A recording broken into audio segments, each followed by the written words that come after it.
ને ફોટા નથી પાડવા દે તો હરખા ગટડાનું મંચનું શૂટ કરવાનું છે એટલે બધું આંબો બને. હેલો મિત્રો, જેમાં મોગલ કેમ છો તમે બધા? આઈ હોપ કે તમે બધા મસ્ત અને મજામાં હશો. ફાઇનલી જો સરસ મજાનું મોર્નિંગ થઈ ગયું છે અને વાગી ગયા છે 8. મમ્મીને કામે મૂકવા જવાના છે. ચાલો થોડુંક ઉઠવામાં આજે લેટ થઈ ગયું એટલે મેં બ્લોગિંગ સ્ટાર્ટ કરી દીધું. હવે કંઈ નહીં, તમે બનાવ્યો. ફાઇનલી જો મૂકવા તાતી હતી તો શેરીનો ભાઈ મળી ગયો તો મમ્મીની વાત થઈ ગયો. મમ્મી બસ કાંઈ નહીં, જો મમ્મીને મૂકવા જવાના હતા તો મમ્મી શેરીનો એક ભાઈ હતો જ્યાં બાજુમાં રહી એ બધા હારે જ ત્યાં કામે ખરા તો મમ્મી એની ગાડીમાં બેસી ગયા. આપણે પાછા નીકળી ગયા આપણા ઘર તરફ. ચાલો જો મોડું મોડું તો એને નીકળી ગયા પાછા. આપણે એક્સરસાઇઝનો ટાઈમિંગ થઈ ગયો છે. એક્સરસાઇઝ કરવા જોઈએ, પાણીના વારા હોય એટલે લાંબો કરો. આ ચાવી આવી ગઈ. આ બબ્બે ચાવી, એક ચાવી મળી ગઈ છે. આજે મોસમ બહુ મસ્ત છે ગાઈસ, કારણ કે વરસાદ આવે એવું થઈ ગયું. જો શેરીમાં અત્યારે હાલો છે મારી પાસે ચાવી છે, લઈ લો. કાંઈ નહીં, જો ઘડીક તડકો ને ઘડીક વરસાદ આવે એવું. આજે પાણીનો વારો હોય ને એટલે અમારે એમ થાય અહીંયા શેરીમાં કે જાણે તો કેમ તહેવાર હોય. થોડા પબ્લિક જોજો, કારણ કે પાણી કોઈકને આવે ને પણ ન આવે ને એવું.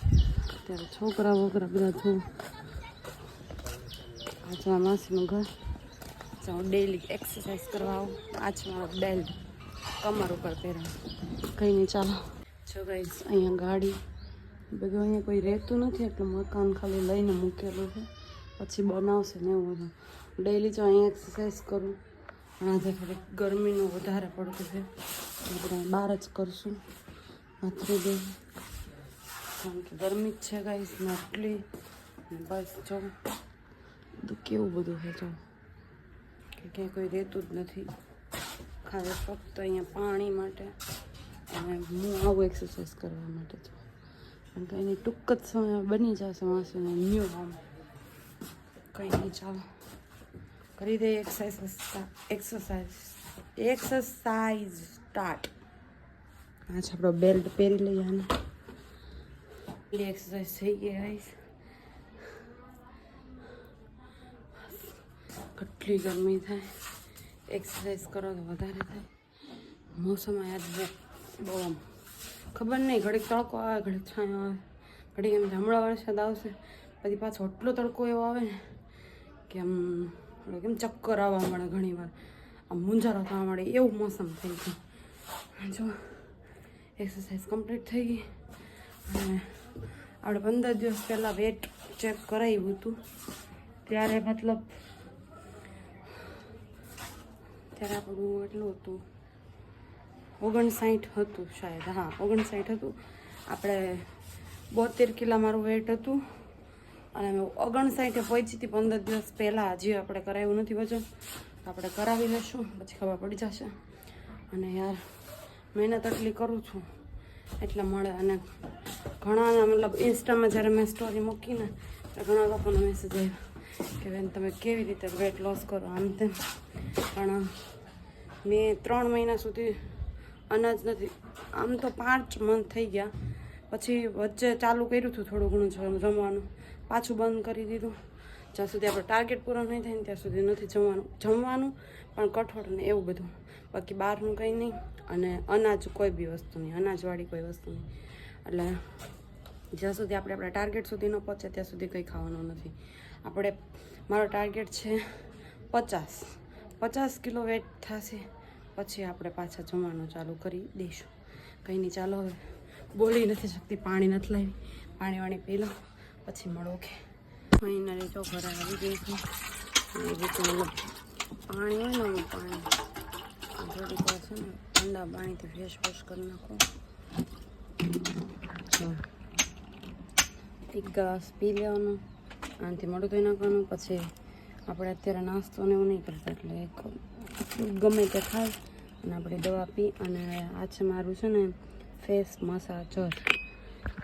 ફેસમાં મસાજ કરવાનું મતલબ આ રીતે આમ બધું હોય, ખબર જ હોય તમને. અમુકને ખબર હોય અમુકને ન ખબર હોય. કંઈ નહીં, ચાલો દવાઓ આપી લો, પાણી પી લો. આજ તો ઘણું બધું કામ છે, ઘરનું કામ પતાવી દઉં અને પછી મારું નાઈ વાઈને ફ્રેશ થઈને. ઓકે, ત્યાં સુધી કન્ટિન્યુ રહેજો બ્લોગમાં. બસ તો કામ વામ કરીને ફ્રેશ થઈ ગયા એકદમ. અને આવું કંઈક ડાયટ બનાવ્યું, ડેલી બનાવ્યા કર. અને ભાઈ સૂતો છે, કામ વામ થઈ ગયું. તો ચાલો ખાવા. તો ફાઇનલી નાઈ વાઈને થઈ ગયા ફ્રેશ અને આવી ગયા બારે શેરીમાં, કારણ કે વિડીયો બનાવવાનો છે એટલે. જો અરે યાર મજા મારું બેસ્ટ લોકેશન. જો મારું કંઈ સારું લોકેશન ન હોય, જો આવું હોય. અહીંના વિડીયો વધારે હોય, અહીંના અગાસીના અને અહીંયા શેરીના. બાકી હોય એક છે લોકેશન ઉમણિયા અદર સાઈડ. બાકી આપણે બિગ વિડીયો કંઈ શૂટ કરતા જ નથી. તો ચાલો, શું કરો ઋતિકભાઈ? રીપાઈ સુજલભાઈ, તમે શું કરો? તો ચાલો હવે વિડીયો શૂટ કરી લઈએ. ઇન્સ્ટા પર રીલ મૂકવાની છે. 2 દિવસથી શૂટ એ નથી કરી, પણ પછી એક વાર શૂટ કરેલી હોય ને પછી મૂકવી પડે. અમાર હાલનો વિડીયો બનાવી દે ને. આ છે મારા કોમલ દીદી, સુરત વાળા. છોકરો એટલો વાયડો છે ને, ફોટા નથી પાડવા દેતો હરખા. મારું હા. જો આપણે કેરી લેવા હતા એને શું કહેવાય, દાબો નાખવાની તૈયારી. મસ્ત છે જો કેરી, મોટી 5 કિલોની પેટી છે, 10 કિલો છે. ખબર નહીં, 2 છે. જલ્દી પાકે ને જલ્દી ખાઈ લઈએ. તો ફાઇનલી જો ગાઈસ, અત્યારે શેરીમાં આવી ગયા રાતના. બધા બેઠા હે અહીંયા.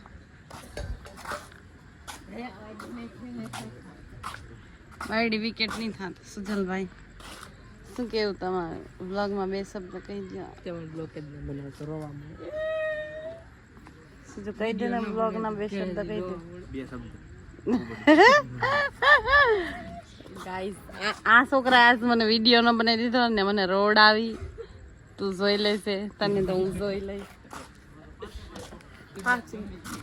સાચું ગાઈસ, મને રોવાઈ ગયું હતું, કેમ કે મેં કેટલી ઘડી એની પાસે કગળી છતાં એણે મને વિડીયો નો બનાવી દીધો. એવા માણસો છે. મને વિડીયો શૂટ કરવામાં હકીકત બધા બહુ રોડ આવે.